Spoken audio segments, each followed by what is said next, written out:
Rapper Lil Wayne was part of an attempted shooting. Apparently, he was the victim of an attempted shooting, and it involved his former record label. So, according to allegations, Bryan Birdman Williams, who is the head of the record label Young Money Records, and also Young Thug, had someone by the name of Jimmy PeeWee Roscoe Winfrey go after Lil Wayne because of some of the terrible things he said about the record label on Twitter. So it all started when Lil Wayne was very unhappy with Young Money Records. He alleged that he had come up with a new album, it was supposed to be released, and for some reason they hadn't released it yet. So he got angry and he went on Twitter and started writing some mean things about Young Money Records. At that point, the bad blood started, and it got really, really bad. Although Birdman and Thugga, or Young Thug, I should say, aren't facing charges, the case against the alleged shooter, Young Thug's tour manager, Jimmy PeeWee Roscoe Winfrey, suggests he was trying to take Lil Wayne out on their behalf. Okay, so here's how it all kind of went down. I just want to say that I want to force my mom to watch this entire story just to make her miserable. With all the names. With the names, yeah. It's an interesting story, but I will say presenting it is making me miserable because there are a lot of moving parts. A lot of moving parts, yeah. This is one of them was related to Oprah Winfrey. Did you see the last name? Yeah, that's the PeeWee and fellow. Pee-wee Herman. PeeWee and Pee-wee Herman. I don't like a guy who gets two great nicknames. Yeah.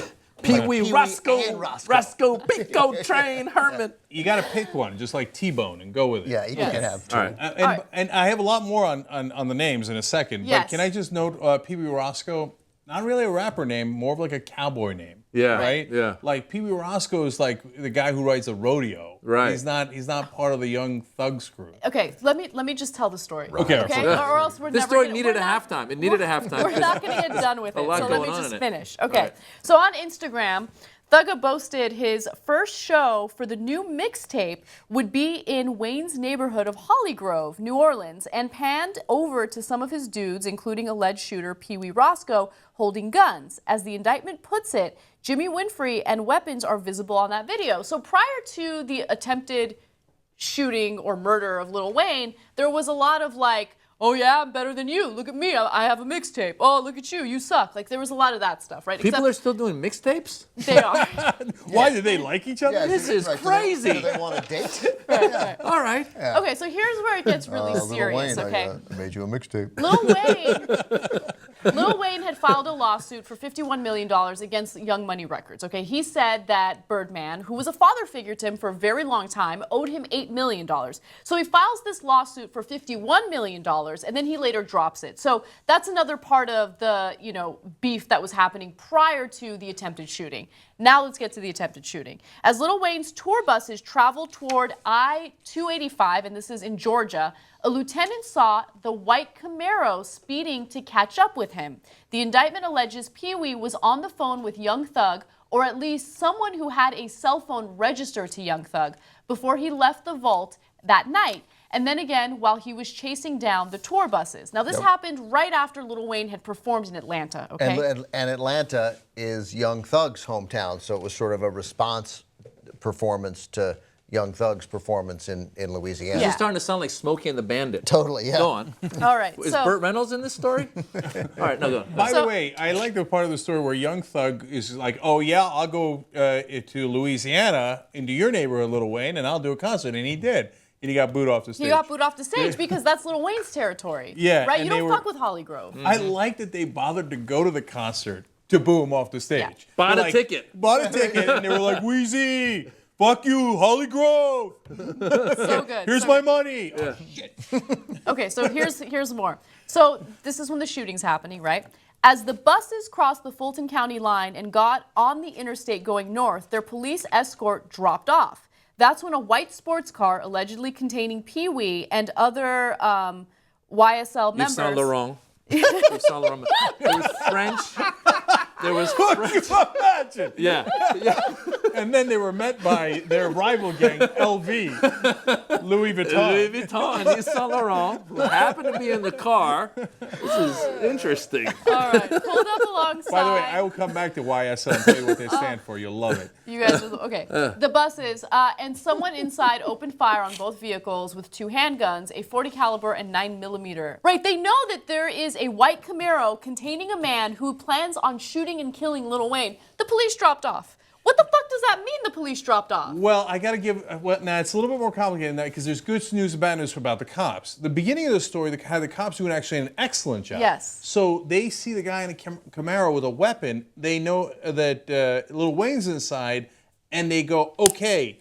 And they basically stop that from happening. The Camaro takes off. They don't follow him. They don't catch him at that time. But they at least prevented, and they got Lil Wayne to safety.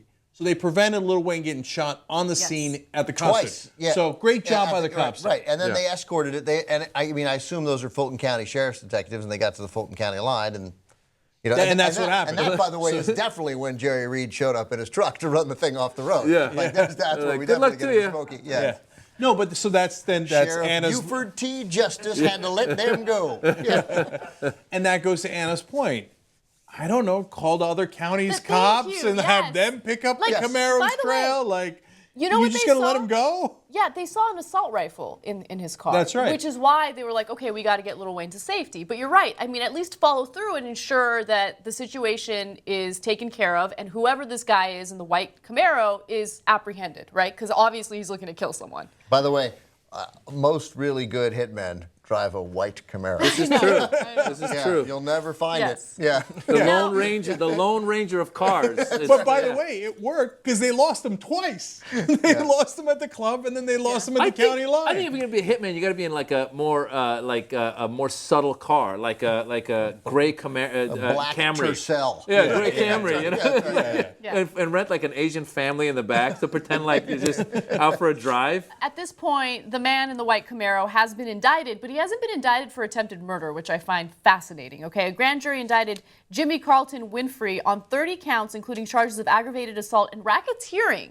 The June 25th indictment says the gunshots following Lil Wayne's Atlanta performance on April 26th stemmed from feuding regarding the rapper's contract with Cash Money Records, the Atlanta label co-founded by Birdman, whose real name is Bryan Williams. Oh, and that'll turn out that he didn't even co-found Bryan it. Williams was behind all this? Yeah, that's right. He told me that story once, and I thought he was full of shit. Yeah, who would have Be known? like, I co-founded Birdman Records. I found it. He said I was in the Camaro. And all of a sudden we're riding. We took shots. People were shooting at we're us. diving People down were on the shooting at ground. us. Okay, so now I'm going to break down the names in case you're confused. I'm gonna confused. And we're going to have a judgment here on what happened, okay? So first off, Last thing before you get to the names, Okay. because PeeWee Roscoe then went back to when the buses got shot at, they turn around, they go back to Atlanta, they go back to back to the Mandarin Oriental Hotel. yes, that's right, they do. Yeah. And this guy is nothing if not thorough. He goes to the hotel. Yeah. He's like, well, my job was to kill Lil Wayne, and I didn't do it. So I'm going to go back to the hotel, and I'm going to shoot him there. And then he drives back. The Camaro drives back to the hotel, and then he's like, oh. I wonder if he self-parked. I wonder if he self-parked or valet parked at that point. He's like, this is starting to cost me too much. Right, totally. He valeted. They said, oh, I forgot my gun. Sorry. hang on. Lil Wayne is also known as Weezy. So when they're shouting Weezy at Young Thug's concert, they're on Lil Wayne's side. Yeah. Okay. Now the guy's charged with trying to kill him, although they were not technically charged with attempted murder, just about every other charge, is PeeWee Roscoe, who's also Jimmy Winfrey. So whenever you heard Jimmy Winfrey, not Oprah's brother, it's PeeWee Roscoe who rides in the rodeo, okay? He works for Birdman, who's also Bryan Williams. Not that Bryan Williams, but Birdman Bryan Williams, okay? And he works for Young Thug, who's also Thugga. So if you heard Thugga in the story or Young Thug, that's the same guy. So now the thing is, Birdman and Young Thug, who they think put PeeWee Roscoe up to it, are not charged because they can't prove it. Now he called them. He called Young Thug while he's shooting at the bus, and then when he didn't get him, he called Birdman, and Birdman told him to go back to the hotel where he got arrested. That's what it appears like. They know the cell phones that he called, but they don't know the conversations, so they couldn't indict Birdman or Young Thug. Yeah, so it'll just be a question of whether Oprah flips on Brian Williams. That's right. Yeah, That's right. basically. So the headline of the story is, will Oprah send Brian Williams to jail? Yeah. Look, we often defend rappers, and so the Bill O'Reillys of the world will come in and go, oh, the thugs, the this and that, right? And we compare it to entertainment like movies, right? So they rap about things that are very violent, but so Joe Pesci and Robert De Niro act in movies that are very violent. Now, to be fair, within the context of this story, Joe Pesci never would put a hit on Ray Liotta. Yeah. Right? That's just in the movies, and they don't act like that in real life. Unfortunately, in the rap world, from time to time, it does spill into real life. There were real shots fired here. Somebody could have gotten killed. This guy should go to prison for a long, long time, right? And obviously, we know the history. Tupac, Biggie Smalls, who my 5-year-old was like, Biggie Smalls, why didn't they just call him Medium? Okay, so that does happen. Now, to counter the Fox News crew, who's going to be like, I knew it! It's the black thugs in the rap community. No, I thought about it, right? And I was like, well, maybe look, there is a legitimate thing here about rap spilling over to real life, and that's not cool. Absolutely true. And then I realized, no, it's the music industry, okay? You know who had some serious thugs backing him? Frank Sinatra, okay? So the same guys who'd criticize the rappers, the whole thing in Godfather with the horse's head in the bed is based on, as the story goes, something that happened in Frank Sinatra's real life. And there's very legitimate reporting that Frank Sinatra was connected to the mob. And those guys will make Young Thug look like a young thug. Frank right? Sinatra was definitely friends with Sam Giancana. There's no dispute of whether there was any, And didn't country western singers also used to have shoot? There's some violence there too, isn't there? Like with a lot of country singers. Or am I making things up? I think you're making things up. I think that the whole shooting the dog thing is not real. That's actually in their music. Oh, okay. Okay. Yeah, So and, no, I don't know. But look, the greatest rock and roll producer of all time is a man named Phil Spector. Yeah. I think there was a little bit of violence there. And then the more I thought about the music industry, the more I was amazed by what the music industry is allowed to do that no other industry does. The crime in the music industry is unbelievable. Then you get the NSYNC manager, right? Who managed all those boy bands, the Backstreet Boys, molested so many kids. He was hiding out in Southeast Asia for a while. Finally, we arrested him. And then I had an actress in here that I was interviewing because she was part of a girl band and her husband was part of a boy band. She's like, what happens in the music industry is unreal. Like the sexual harassment, the sexual assault, the molestations is just regular course of business in music. People getting robbed in music is the norm, not the outlier. So like this, it originally started, remember, with a dispute over money, right?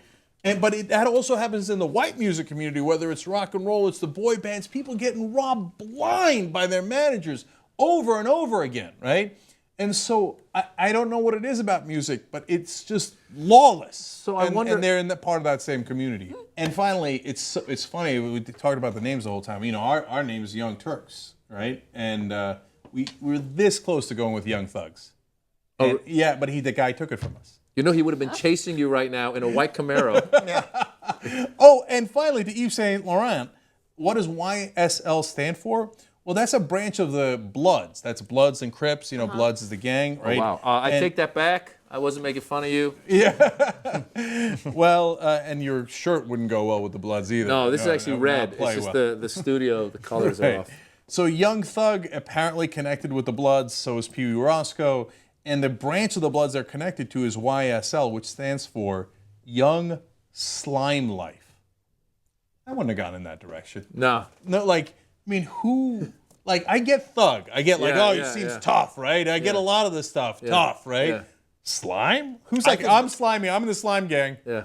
Yeah, but that almost suggests that the Yves Saint Laurent thing was actually right, that they were like, let's go with Young Slime Life. All right, Then we can buy the bags.